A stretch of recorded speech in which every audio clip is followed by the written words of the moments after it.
आपके मन में एक सवाल आ रहा होगा कि हमने कलर्ड मोबाइल खरीदा है कि ब्लैक एंड वाइट मोबाइल खरीदा है। आज ये नितिन के कलर किधर गए? आज हमने थोड़ा सा मतलब कलर्स को इधर उधर कर दिया। इसके पीछे एक बड़ी वजह भी थी। ये वही वाली कमीज़ है जो मैंने पहले वाली वीडियो में पहनी थी। अगर वही पहन के दोबारा आता, वही कलर्स आपको दिखते तो आप मुझे पकड़ लेते और कहते कि अच्छा वही वाली कमीज़ पहन के बनाई है, तेरे पे और कपड़े नहीं हैं। तो आपको पता ही ना चले, इसलिए मैंने कलर्स ही उड़ा दिए। टैलेंट बहुत है, बस घमंड कभी नहीं किया। नमस्कार, हर हर महादेव, जय भोलेनाथ। आप सभी का स्वागत है इस चैनल पर जिसका नाम है चाचा का रेडियो। कोई बात नहीं, घर वाली बात है।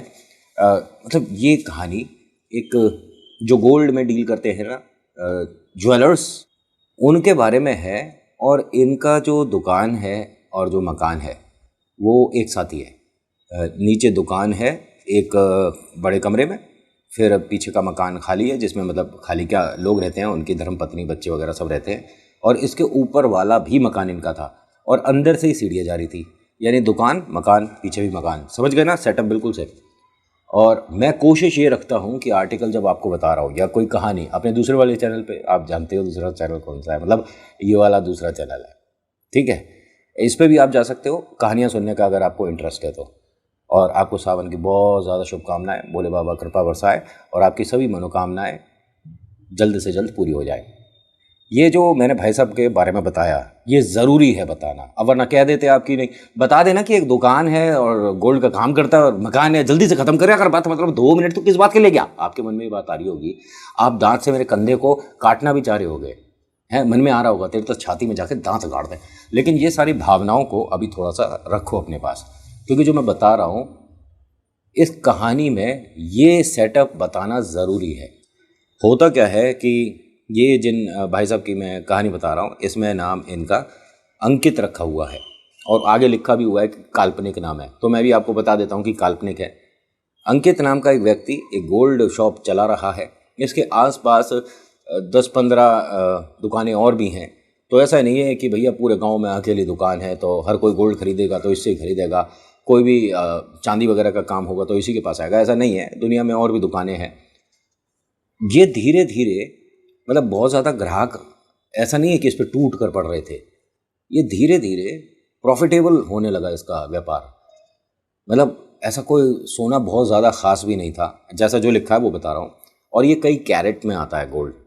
तो मतलब बाकी के लोगों का ये कहना था कि यार इस पर पैसा हो सकता है कि कोई और काम कर रहा हो, ठीक है, व्यापार हो सकता है, लड़के बड़े हैं, बच्चे बड़े हैं, तो वो भी व्यापार कर रहे होंगे, बिजनेस कर रहे होंगे, नौकरी कर रहे होंगे, तो घर में पैसा आ रहा है, कोई बड़ी बात नहीं है। लोगों ने चीज़ धीरे धीरे मेहनत कर रहा है, पैसा आ रहा है, ऐसे करके छोड़ दिया। लेकिन अब बात कुछ अजीब थी। इसको और इसकी वाइफ को चौराहों पर 2-1 बार आसपास की मार्केट के लोगों ने टोटका कर रखते देख लिया कि ये दोनों हस्बैंड वाइफ कभी किसी चौराहे पर, कभी घर से काफ़ी दूर 4-6 किलोमीटर दूर जाकर। लेकिन भाई ये चीज़ें नज़र में तो आ ही जाती हैं। लोगों ने एक दूसरे से बात करनी शुरू कर दी। इत्तेफाक में एक ऐसा व्यक्ति जिसने 12 साल प्रेत से लड़कर अपने आप को जीवित रखा और उसके घर वालों ने ऐसे में उसका साथ ना छोड़ते हुए जहाँ जिसने बताया वहाँ उतारे के लिए लेकर जाते थे। मेहंदीपुर बालाजी भी गया है वो लड़का जिसके बारे में मैं बता रहा हूँ, और उतारा होने के बाद वापस घर पर आया। जिस रिश्तेदार ने पहले टोटका करा था उसने दोबारा करा। 3 महीने बाद उसकी हालत फिर बिगड़ी। ऐसे करते हुए उस लड़के को 12 साल बीत गए थे, लेकिन अब वो भरपूर तरीके से ठीक था, बिल्कुल नॉर्मल था। उसके माताजी का जन्मदिन आ रहा था, मम्मा का बर्थडे था उस लड़के के। तो आसपास में इसकी दुकान थोड़ी ठीक ठाक थी। जिस अंकित के बारे में मैं बता रहा हूँ, गोल्ड शॉप का मालिक, वो अंकित की दुकान पे गया। पापा भी जानते थे, घर वाले भी जानते थे और घर के ज़्यादा दूर भी नहीं था। अंकित के गया तो उसने बताया कि मम्मा के लिए एक मुझे गोल्ड की चेन और कंगन बनवाने हैं। तो उसने कहा बहुत बढ़िया, और कब चाहिए माता जी को? जब तक ये बताता है इसने बस घर में अंदर की तरफ देखा। भाभी नमस्कार। हाँ भैया, क्या कह रहे थे? तो ये गोल्ड की दुकान वाले ने, मतलब अंकित ने कहा कि तुझे नमस्ते किसे करी है? कह रहा वो मम्मा का बर्थडे अगले महीने की 21 तारीख को पड़ता है। नहीं नहीं, वो बात की बात बता पहले मेरे को, भी तूने नमस्ते किसे किया? इसकी दुकान में जो दरवाज़ा लग रहा था ना अंदर घर में जाने के लिए, वो थोड़ा खुला हुआ था। तो उसने कहा दरवाज़ा खुला था, भाभी सामने से जा रही थी और तो मैंने नमस्कार कर दिया भाई। हंसकर कहता है वो जो अंकित है, तो ये क्या कहता है कि भाभी बच्चे तो गाँव गए हुए हैं। गाँव गए हुए हैं? हाँ, गाँव में वो मेरे ब्रदर इन लॉ की शादी है 5 दिन बाद, तो सब लोग वहीं गए हुए हैं, मैं भी जाऊंगा, लेकिन मैं जिस दिन शादी है यार उसी दिन जाऊंगा। अभी काम थोड़ा सा ज़्यादा है, लड़के भी आज छुट्टी पर हैं, तो सब कुछ मुझे ही देखना पड़ रहा है। इसे समझ नहीं आया कि यार मैं 100% कन्फर्म हूँ कि मैंने एक औरत को बड़े से घूंघट में मतलब अंदर घर में देखा है। भाई हो सकता है कि कोई दोस्त आई हो और ये बताना नहीं चाह रहा हो, कोई बात नहीं, इट्स ओके, इट हैपन्स, ऐसा बोल के ये घर आ गया और घर वालों से कोई इस बारे में बात नहीं करा। लेकिन इसने अपने एक दोस्त को ये बात बताई कि मैंने उसकी दुकान पे एक औरत को देखा है। कह रहा भाई ये बात ना मैं कम से कम 20 दिन से सोच रहा हूँ कि किसी के साथ शेयर करूँ, पहला तू मिला, अब मेरी बात सुन। अब उस आदमी ने अंकित के बारे में इस लड़के को क्या बताया। ये जो लड़का है जो परेशानी से अब बाहर आ गया है, इसका नाम प्रदीप है। अंकित के बारे में इस लड़के ने बताया कि भाई मैं भी उसकी दुकान पर एक बार गया था, उस वक्त भी उसने यही बताया था कि घर के सभी सदस्य कहीं गए हुए हैं और मैंने एक औरत को देखा है जिसका एक हाथ नहीं था। नहीं, मैंने जिसे देखा है उसके हाथ तो थे यार। कह रहा और बताऊंगा तू यकीन करेगा। हाँ, क्या मतलब? वो यार इंसान नहीं लग रही। मतलब देख, मैंने उसके घर में पहले वो औरत देखी है, फिर एक जानवर देखा जिसके ऊपर वही साड़ी पड़ी हुई थी। क्या बेकार की बातें कर रहा है? मतलब ये सब तू इसीलिए बोल रहा है ना कि मैं इतने साल परेशान रहा हूँ इन चीज़ों से। तेरा हाथ जोड़ के कह रहा हूँ, मैं मजाक नहीं है ये। मैंने अपनी आंखों से पहले एक औरत देखी जिसका एक हाथ नहीं था, उसने इतना घूंघट कर रखा था, ठीक है, चेहरे से ही लग रहा था जैसे कि कोई शादीशुदा दुल्हन है। दुल्हन के ही लिबास में देखी थी, रेड कलर का गोल्डन गोटे के साथ कुछ ऐसा उसने पहन रखा था। तो उसने भी कहा कि हाँ मैंने भी इन्हीं कपड़ों में उस औरत को देखा है, लेकिन उसका एक हाथ नहीं था। और बाद में बात करते करते जब दोबारा नज़र पड़ी है तो वहाँ एक जानवर खड़ा था, जैसे घर में हम पेट्स वगैरह रखते हैं ना, लेकिन वो ना तो डॉग था, ना वो देखने में पिग लग रहा था, वो कुछ अजीब सा ही था, उसका चेहरा भी कुछ अजीब सा था, लेकिन था जानवर। उसके पूंछ थी, बाकायदा मुझे दिखा है, और उसके ऊपर पीठ पर वही वाली साड़ी पड़ी हुई थी। फिर मेरी उससे बात हुई और मैं दुकान से बाहर आ गया। मैंने घर वालों को बताई, सबने कहा कि भैया ऐसा है, दिमाग थोड़ा कम चलाओ, ये फालतू की चीज़ों में कुछ नहीं रखा। खैर यार, हमारे को क्या करना, जब वो हमसे हेल्प मांगेगा तभी तो हम कर सकते हैं, ऐसे ही तो किसी के घर पे जाके बोल नहीं सकते। कहीं भूत प्रेत आत्मा वाली परेशानी तो हमें बताओ, हम किसी भगत और मौलवी को जानते हैं, मदद कर देंगे। ऐसा कौन करता है? कोई नहीं। आ जा, ऊपर ही आ जा तू, बहुत तमीज़। इसने अंकित के बारे में और लोगों को भी बताया, प्रदीप ने। किसी ने माना कि हाँ ये सब कुछ होता है, किसी ने मना कर दिया। कुछ लोगों ने ये कहा कि भैया गलत काम करोगे तो ये चीज़ें घर में भी दिख सकती हैं। तब इसे पता पड़ा कि ये चौक चौराहे पर वगैरह टोटके करते रहते हैं। अब प्रदीप ने अपनी मम्मा से कहा कि हमने उसे ऑर्डर दे दिया है, जो आपने डिज़ाइन बताया था वो उसे बता दिया है, सारी बातें ठीक है, लेकिन उससे बनवाना ज़रूरी है क्या?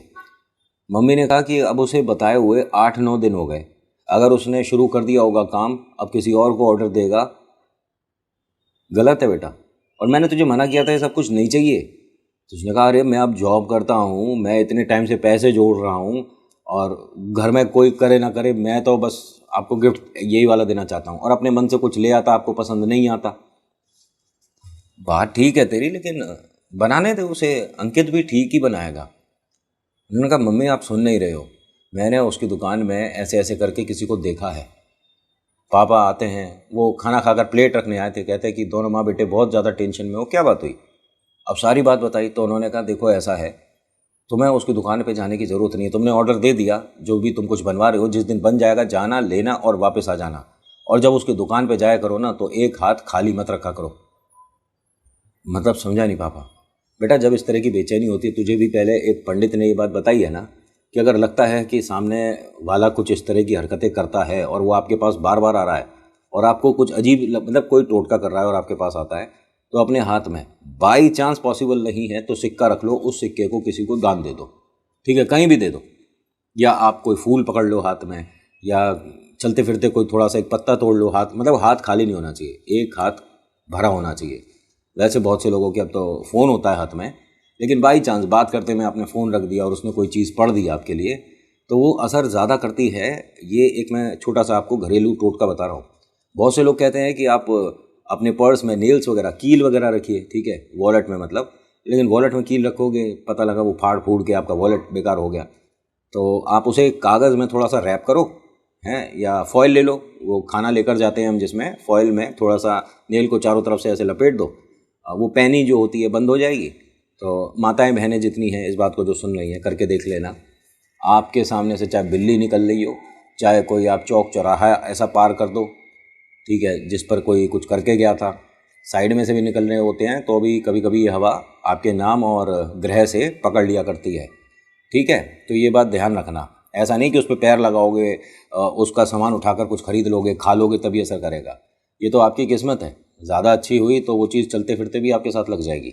लेकिन अगर बाई चांस आपने माचिस की तीली है वो जेब में रख रखी है, नेल्स यानी कि कीले वगैरह जो है आपने पर्स में रख रखा है, वॉलेट में रख रखा है, या महिलाएं जो अपने हैंडबैग लेके चलती है, भले ही हूची का हो कि किसी का हो, डाचू का, गोमावा, किसी का भी हो, कोई फ़र्क नहीं पड़ता, बट अगर छोटी सी जगह में आप ये रख देते हो और वो आपने कैरी कर रखा है, तो ये हवा आप पर हावी नहीं हो सकती। बीच बीच में मैं ये चीज़ें बताता रहता हूँ, आप पहली बार आए तो हाँ, मैं लोगों को शायद थोड़ा सा इसलिए भी पसंद हूँ कि मैं घरेलू नुस्खे भी बताता हूँ। इसके पापा ने संदीप को, संदीप नाम था, प्रदीप नाम था, उसको चीज़ बताई और बताने के बाद इसने वो अपने दिमाग में रख लिया कि उसकी दुकान पे जब भी जाऊंगा तो भैया एक हाथ भरा रखना है मुझे। इत्तेफाक से 2-3 दिन बाद ही उसका फ़ोन आ गया। इतनी जल्दी वो सामान तैयार नहीं हो सकता था, क्योंकि वो बता रहा था ना बहुत ज़्यादा बिजी हूँ, अंकित वो जो गोल्ड वाला है बहुत ज़्यादा बिजी हूँ। लेकिन उस तक किसी ने ये न्यूज़ पहुँचा दी, ये समाचार दे दिया कि तेरे बारे में मार्केट में इस तरह से वो बात कर रहा है, अपने घर पर जो भी तू चीज़ें कर रहा है थोड़ा सा भी रुक जा, हो सकता है कि वो हावी हो रही है किसी, मतलब इसने 10 लोगों से बात करी, अब किसी ने भैया बता दिया उसके बारे में। वही होता है जैसे आप दोस्त मानकर चलते हो, अपने दिल की सारी बात बोल देते हो, वो जाकर दूसरे को बता देता है और थोड़ा सा मिर्च मसाला अपनी तरफ से लगा ही देता है। होता क्या है कि उसका फ़ोन आया अंकित का प्रदीप के पास कि वो आंटी के लिए जो तूने कहा था यार अभी थोड़ा सा ही काम बचा है और तू कल आ जा ले जा। है बन गया, लेकिन भैया अभी तो उस समय, चलो मैं आता हूँ, कल आता हूँ, उसने ऐसे बोला। अब ये दुकान पे पहुंचा सुबह सुबह, पापा ने जो बताया था बात भूल गया। उस समय तो याद रखी थी कि भैया जो बताया वो करना है, एक हाथ को भरा रखना है। सामने आया, उसकी दुकान पे बैठा और पानी पिएगा, चाय पिएगा? नहीं नहीं, मैं बस ऑफिस के लिए निकलूँगा। इसे ये ध्यान है कि इसने इससे बात करी और इसके बाद ये घर आ गया और घर में आया, अपने कमरे में पंखा चलाया, लाइट बंद करी और लेट गया। होता क्या है कि यहाँ मम्मी को ये बात बड़ी अजीब लगी कि ये ऑफिस जाने की बजाय आया अपने कमरे में लेट गया। मम्मी ने आकर उससे पूछा, क्या हुआ, तुझे अंकित की दुकान पे जाना था? हाँ हाँ, मैं उसकी दुकान पे होकर आ गया, सब ठीक है और मैं सोऊंगा। तबीयत ठीक है तेरी? उसके माथे पे हाथ लगाया। हाँ हाँ बिल्कुल ठीक हूँ। अब ये लड़के पे ज़्यादा ध्यान भी दिया जाता है। ये 3 भाई और 2 बहनें हैं। मम्मा ने सबसे ये बात डिस्कस करी। सब लोग काम पे जाने ही वाले थे, लेकिन सब एक एक करके इस कमरे में आ गए, क्योंकि इसे 12 साल परेशान देखा है लड़के को। बेटा तू ठीक है, भाई तू ठीक है? सब ने पूछा। इनके पापा जो है वो भी उतारा जानते थे। उन्होंने आकर देखा और कहा कि कमरे से सारे जने बाहर जाओ। मम्मी ने पूछा कि क्या है? उन्होंने कहा इस पर किया है किसी ने, हवा है। हमारे बेटे से किसको क्या परेशानी है? क्या इस बार फिर से वही हमारी रिश्तेदार है? उन्होंने कहा नहीं, इस पर तो कोई क्रिया पड़ रहा है, तुम बाहर जाओ और नौकरी पे ये आज और 2 दिन नहीं जा पाएगा, इसके ऑफिस फ़ोन करवाओ। बड़े भाई को बुलाया। उसने कहा कि आप मुझे बताइए पापा कि कौन कर रहा है, मेरे भाई पर किसने किया है, किसने पढ़ा है, ये बता दो बस एक बार। इसके पिताजी यहीं इसके पास ही बैठते हैं, माथे पर 2-1 बार हाथ फेरते हैं, मम्मी से कुछ सामान मंगाते हैं कि कमरे में, मतलब यहाँ धुनी भी करनी पड़ेगी और मैं वो चीज़ देखना चाहता हूँ जो इस पर है। इन्होंने जैसे ही देखा तो एक औरत है जिसने इसके पैर जैसे सांप लपेटता ना, उस तरह से अपने एक हाथ से लपेट रखा है। इनके पिताजी ने पूछा कि कौन है तू और यहाँ कैसे आई है, मतलब इसके साथ किस तरह की ये हवा है। प्रेत आत्मा ने ये बात बोली कि मैं कंगन बांध रही हूँ। अब पिताजी ने अपनी मतलब वाइफ से ये बात बोली कि जो चीज़ बनने के लिए तुमने अंकित को बोला है उसमें कंगन भी है। उन्होंने कहा एक कंगन है और चेन है। इससे कहना कि मतलब ऑर्डर मना कर देना, उसका लेने की ज़रूरत नहीं है, और जो पैसे देने हैं वो दे देना उसे। अरे ऐसे थोड़ी ना होता है। अब एक काम करते हैं, उससे बनवा कर घर नहीं लाएंगे, किसी और दुकान पर उसे सेल आउट कर देंगे, बेच देंगे, और क्या करेंगे भाई, उसने भी बनाया है तो उसका नुकसान नहीं होना चाहिए। उन्होंने कहा वो मुझे जो लग रहा है तुम्हारे बेटे को चबाना चाहता है और तुम कहते हो कि उसका नुकसान ना हो, हैं, बहुत बढ़िया। अब माँ ये बात सुनकर बहुत डर गई कि वो अच्छे खासे पढ़े लिखे लोग हैं, ऐसा नहीं कर सकते। उन्होंने कहा मैं 100% तो नहीं बोल सकता, लेकिन जितना जो इशारा हो रहा है ना उससे मैं अनुमान लगा रहा हूँ। मैं डायरेक्ट नहीं जाकर बोल सकता कि तूने मेरे बेटे पे टोटका कैसे कर दिया। अगर ऐसा हो ना तो मैं भी चीज़ें पलटना जानता हूँ, लेकिन ना जाने कौन है ये, किसके माध्यम से आई है, क्या पता बहरूपिया हो, है क्या पता झूठ बोल रही हो, छलावा हो सकता है, कुछ भी हो सकता है। क्योंकि ये प्रेत आत्मा ना कभी कभी आपको झूठ के रास्ते पर लेकर चलेंगे कि मैं कौन हूँ, कैसे आया। अब आप उसी के उतारे में लगे रहोगे और वो मजबूत होता रहेगा, क्योंकि आप उतारा कर रहे हो किसी और चीज़ को, किसी शक्ति। एग्जाम्पल की आप जिन को लेकर चल रहे हो, ठीक है, और उसके उतारे के लिए आपने चीज़ें बनवानी और बांधनी शुरू कर दी, बट वो है राक्षस। क्या करोगे, ब्रह्म राक्षस है तो कुछ भी नहीं होने का।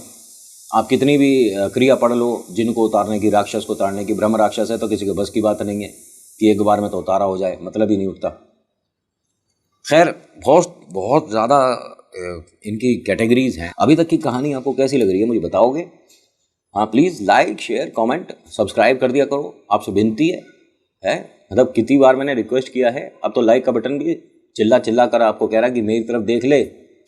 होता क्या है कि इनके पिताजी ने मतलब अपनी वाइफ से ये बोला कि ठीक है जैसे तुम्हें सही लगता है करो, लेकिन उससे जो गोल्ड लोगे ये मंगल वाले दिन यानी मंगलवार वाले दिन लेना है, और वो लेकर सीधा तुम्हें हनुमान जी के सामने जाना है, बालाजी के सामने। वो जो तुम्हारी ज्वेलरी बनी है उसे चरणों में रख देना। अब ये मत सोचना कि अरे सोना सामने रखा है कोई आएगा लेके भाग जाए, ऐसा कुछ नहीं होता, ठीक है। इतना मन में मैल किसी के नहीं है, और इतनी भी हाय हाय ना मच रही है बाजार में।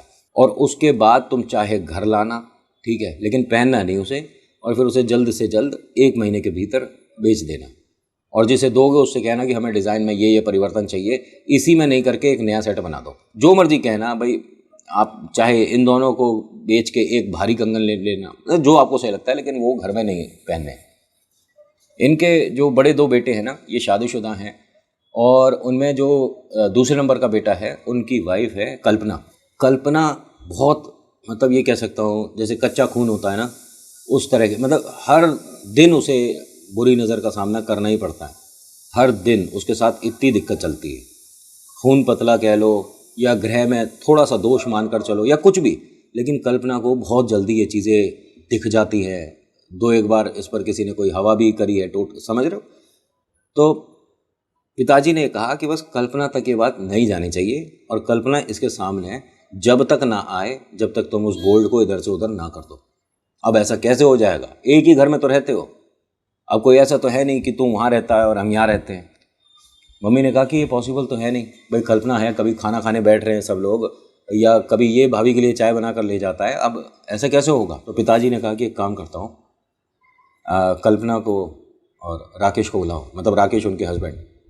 राकेश एक फैक्ट्री चलाते हैं, मालिक है मतलब फैक्ट्री के। उन्हें बुलवाया, दूसरे कमरे में बैठाया, सारी बातें बताई। तो एक कल्पना थोड़ा थोड़ा डरने लग गई। इनके पापा ने कहा, मतलब इनके ससुर ने कहा कि बेटा तू डर मत, बस अपना दिल पक्का रख, पूरे दिन में 7 बार हनुमान चालीसा पढ़नी है।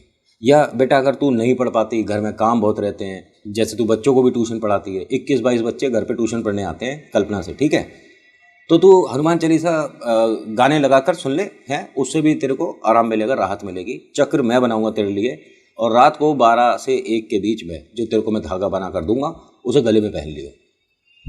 जब तक घर में ये वाली समस्या रही ना, कल्पना को किसी ने छुआ तक नहीं। ये जो प्रेत आत्माएं हैं ना, किसी के बस की बात नहीं हुई, क्योंकि भैया ये कोई छोटे मोटे भगत नहीं थे। इन्होंने काम बंद कर दिया ये वाला, अपना बच्चों परिवार और दुनियादारी में आ गए।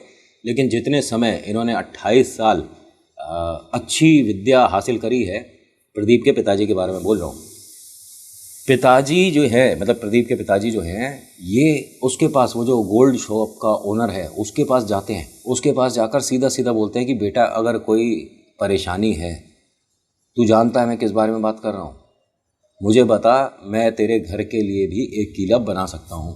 तू परेशान है, किसी ने तुझे बांध रखा है, कुछ ऐसी चीज़ें हैं जब तक तू वो पूरी नहीं करेगा, क्योंकि तुझे कई लोगों ने चौक चौराहों पर देखा है। इसने कहता बाबूजी आप मेरे पिता की उम्र के हो और आपके घर से ऑर्डर भी आया हुआ है, मैं वो चीज़ें तैयार भी करता हूँ, आपका मान सम्मान करता हूँ, तो ये नहीं आप कुछ भी बोल दोगे। उन्होंने कहा तू मेरी बात समझ नहीं रहा है क्या बेटा? खैर, अंकित ने साफ साफ मना कर दिया कि नहीं बाबूजी, ना तो आपकी मदद की ज़रूरत है और ना हम कोई प्रेत रिलेटेड परेशानी से जूझ रहे हैं। और वो जो आपका सामान बना था ना, वो सॉरी अभी बन नहीं पाया और हम बना भी नहीं पाएंगे। ये पैसे जमा हैं, ये आपको उठाकर मैंने दे दिए। आज के बाद आप या आपके परिवार का कोई ना आए। प्रदीप के पिता को बहुत अच्छा लगा कि मैं तो कुछ और ही सोच कर चल रहा था, इसको समझ आ गया कि मैं कौन हूँ या मैं चीज़ें कैसे रोक सकता हूँ। जैसे ही चलने वाले थे पिताजी, वो जो पैसे इसने जमा करे थे लड़के ने, इनके बेटे ने, जो भीतर का दरवाज़ा था वो खुला दिखा और उसमें एक औरत दिखी। उसका सिर घूमा हुआ था। इनके पिताजी ने जब उसे गौर से देखा, घूर कर देखा, तो उसने हाथ जोड़ दी। जो गोल्ड शॉप के ओनर हैं उनसे कहते हैं कि बेटा एक चीज़ बता दूं, जिसे तूने स्थान दे रखा है तेरा घर खा जाएगी। आप जाइए, और ये बेकार की चीज़ें होती हैं, आप पता नहीं क्या कह रहे हो। नहीं, मैं अगर तेरे से पूछूंगा बीवी बच्चे कहाँ हैं, तो बहू रानी तो गाँव गई होगी, बच्चे काम पर चले गए होंगे। नहीं नहीं, मैं बुला देता हूँ, लेकिन आप ये सब मुझसे क्यों पूछ रहे हो? उन्होंने कहा बेटा जो तू कर रहा है, ये कोई तुझे बता रहा है और तू कर रहा है, ठीक है, वो सही बता रहा है गलत बता रहा है, ये किसी दूसरे से कंफर्म कर ले। मैं पंडित हूँ, तांत्रिक नहीं हूँ, लेकिन अगर तू तंत्र विधि घर में कर रहा है किसी गुरु के माध्यम से और गलत चीज़ पड़ गई तो उतारे होंगे नहीं। और एक बात बताऊँ, अगर तू ये किताब पढ़ के कर रहा है कि वो बाज़ार में जो आती है ये वाले कलर की किताब, वो किताब है, या 11 दिन में प्रेत आत्माओं को प्रसन्न करें, ऐसी बहुत सारी किताबें आती हैं जिनमें से कुछ तो काम भी कर जाती हैं। अगर किताब पढ़ के कर रहा है तो आखिरी पन्ना पहले देख लियो। इनके पिताजी ये बोलकर गए हैं। भाई साहब, 1 महीने के अंदर ये दुकान बिकी, इसका घर बिका, ऊपर वाले घर पे शिफ्ट हो गए, ठीक है, नीचे का मतलब पूरा सेटअप बिक गया। लोगों की पेमेंट करनी थी, पता नहीं बाजार से कैसे कितना पैसा उठा रखा था, क्या हुआ, ऊपर वाला मकान बिका। इसी कॉलोनी से 2 किलोमीटर दूर पर किराए पर आ गए।